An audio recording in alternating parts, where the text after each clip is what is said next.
Another round of hate speech, this in the form of stickers popping up in the Quad Cities area. Leadership from Visit Quad Cities and the Quad Cities Chamber of Commerce addressed the messages on Facebook yesterday.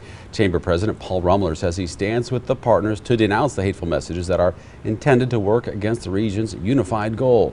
Local 4 News spoke with him earlier today. He says the messages being spread around the Quad Cities are unacceptable. When we have people who are going against our goals and actively trying to create division and divide and just hatred in our community, we want to stand up and say it's wrong. A man in Bettendorf spotted the controversial sticker on his newspaper. Local 4's Aaliyah Sims joined us live in the newsroom after speaking with him today. Aaliyah? Jim, and Rex Gross says around 7:30 in the morning last Tuesday is when he spotted the sticker wrapped around his Reader newspaper. He says he spoke to a few neighbors who were out in the neighborhood, and they discussed how upsetting it is to see messages of hate spread around their community. I was disappointed, of course, that it's still going on. Rex Groves lives in Bettendorf on Pinnacle Pines Court.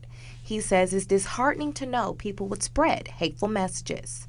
Well, it's a little upsetting that somebody is in the neighborhood doing that with those beliefs. And Grove tells me as he was walking his dog, he saw dozens of the stickers lined up against his neighbor's driveway. I saw several rolled up what looked like newspapers along the block, and they were sort of random. There would be 3 in a row at the bases of driveways, and then they'd skip a couple. And so I picked up the one at the base of our driveway. And that's when he saw the sticker.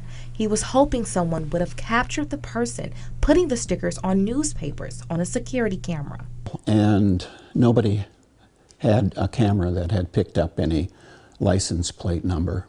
The Quad Cities Chamber of Commerce posted a statement on Facebook saying in part, "It is clear we have more work to do on our journey to foster belongingness and inclusion within the Quad Cities." And it's something that the Quad Cities Chamber wanted to make sure that we stood up and stood with our community to make sure that everybody knew that it's not who we were and it's not what we want the Quad Cities to be known for. Well, I'm glad that people are speaking out against it. Grove says the hatred towards one another has to end. I would like to see the hatred stopped.